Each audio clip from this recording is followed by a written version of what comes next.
Halo teman-teman, apa kabar? Welcome back to my channel. Di video kali ini kita akan melanjutkan tutorial Lua. Di video sebelumnya kita sudah belajar terkait dengan tipe data.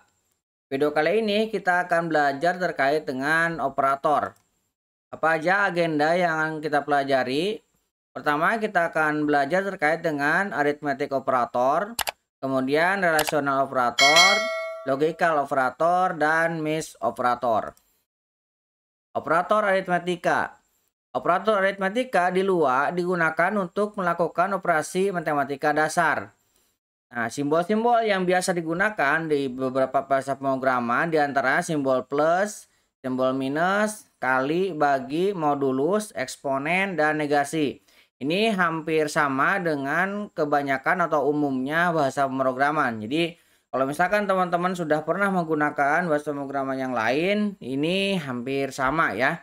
Tinggal kita gunakan saja dalam operasi aritmetik.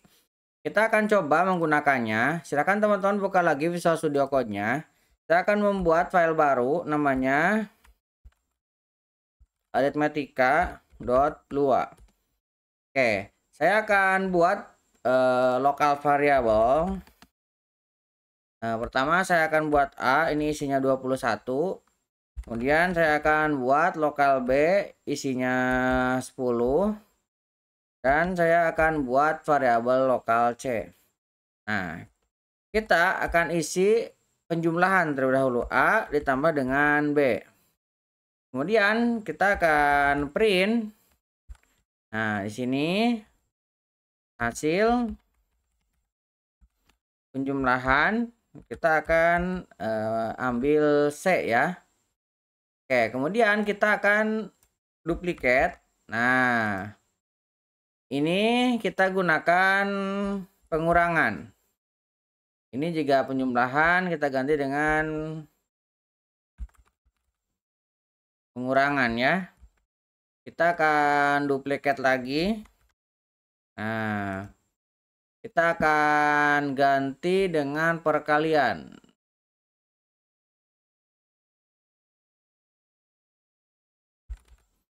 Ini kita akan ubah simbolnya dengan kali. Kemudian setelah perkalian kita akan gunakan pembagian. Ini saya ganti. Ini perkalian tinggal kita ganti dengan pembagian. Oke. Selanjutnya kita akan menggunakan operasi modulus. Kita gunakan simbol persen.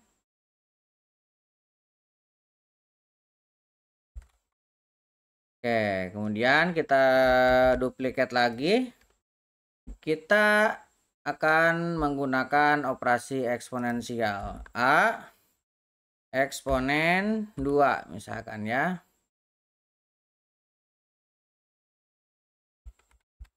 Nah, ini eksponensial.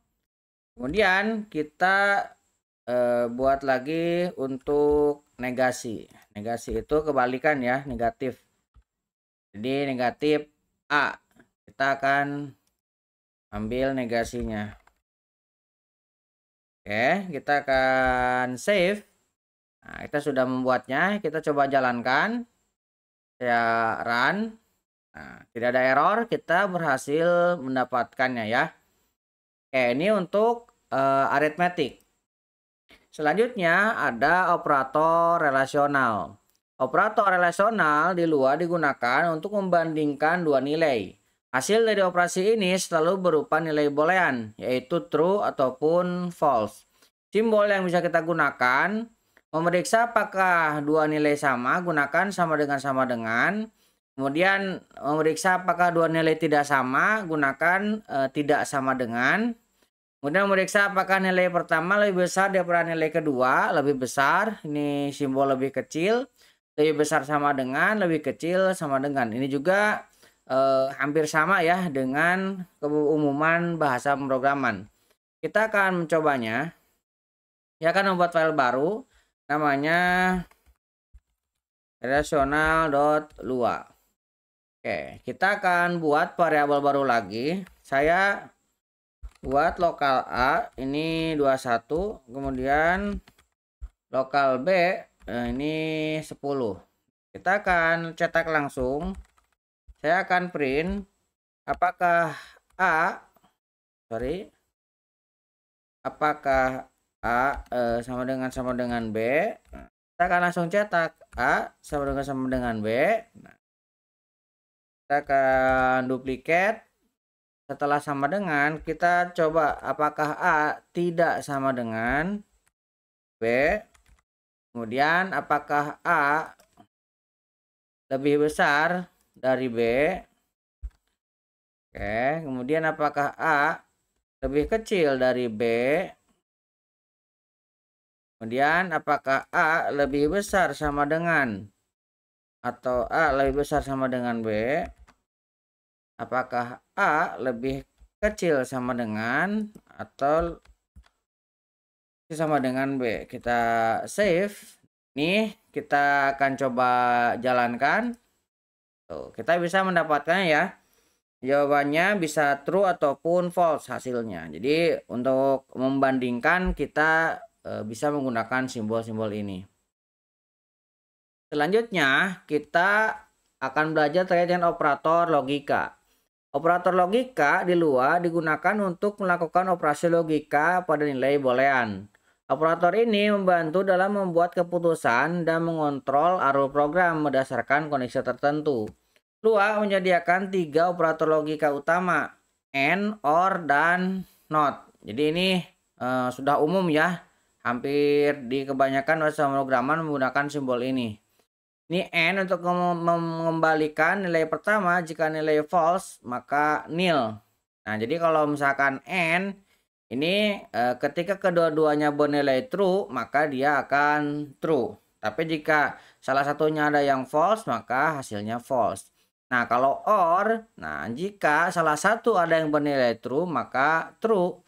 Kalau misalkan kedua-duanya false baru dia akan false. Kita akan coba. Misalkan teman-teman buka lagi, kita akan buat file baru. Di sini misalkan logika.lua. Kita akan buat local variable. Saya akan kasih true. Kemudian lokal B saya akan kasih false. Oke, kita akan print langsung ya. Kita akan print A and B. Ini hasilnya A and B. Langsung kita bandingkan ya. Kemudian kita akan ganti dengan OR. OR. Di sini juga OR. Dan kita akan not A. Kita tinggal ganti di sini. Not A. Dan not B, ini kita ganti not B. Kita coba dulu jalankan. Nah, berhasil ya, true false. Nah, bisa juga penggunaan dalam kondisi, misalkan saya memiliki lokal X ini nil. Kemudian saya punya lokal Y ini hello. Seperti ini.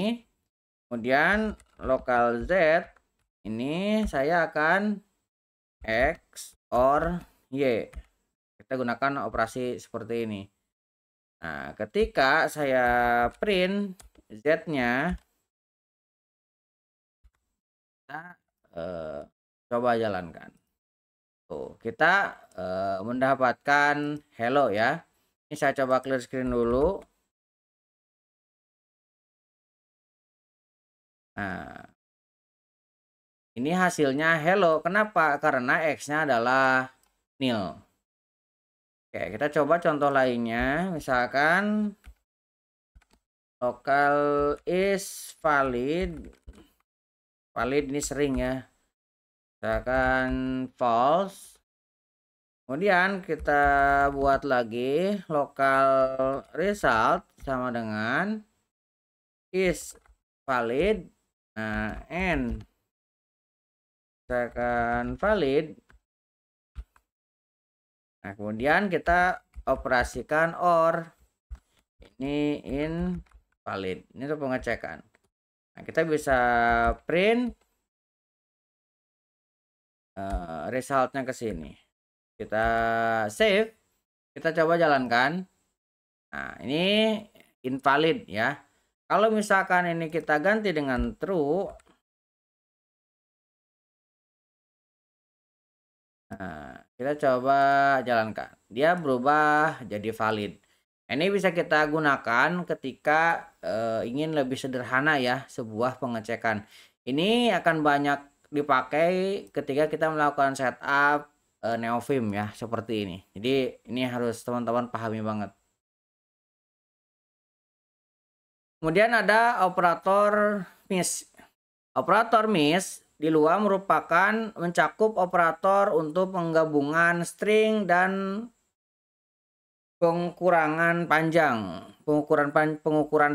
Nah, biasanya kita untuk mengekstrak sebuah tabel ya.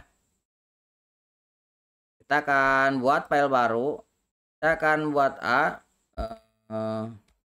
miss.lua. Oke.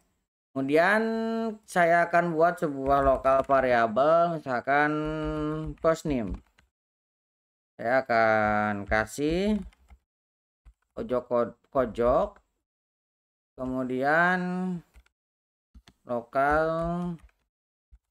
last name kode, misalkan di sini lokal full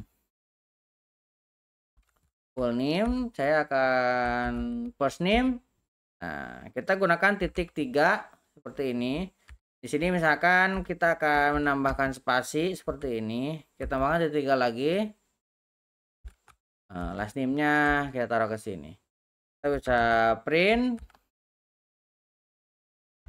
Misalkan nama lengkap. Nah, kita akan ambil full name. Ini untuk menggabungkan string. Tuh, sini nama lengkap, pojok kode seperti ini. Kemudian kita coba mengukur panjang string. Misalkan saya buat lokal message, misalkan di sini hello world. Kemudian kita akan cek lokal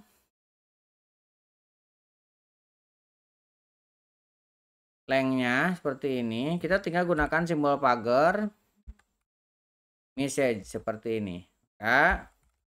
Kita bisa print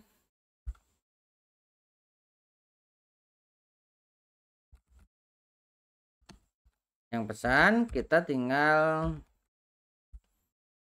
simpan ke sini. Oke, kita jalankan. Nah, kita mendapatkannya ya, ada 11. Kemudian kita gunakan untuk table, misalkan ya lokal numbers. Ini sebuah table 10, 20, 30, 40, 50. Misalkan seperti ini tabelnya ya.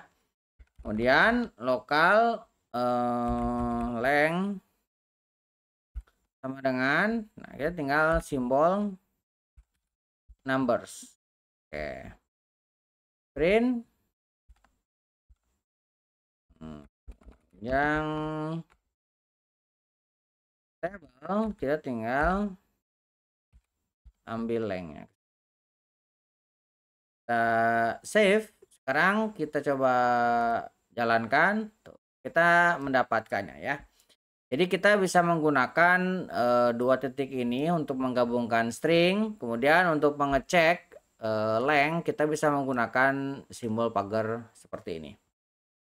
Oke, kurang lebih seperti itu. Mudah-mudahan bisa membantu teman-teman. Buat teman-teman yang belum subscribe, jangan lupa subscribe dan nyalakan tombol loncengnya. Sampai ketemu di video selanjutnya.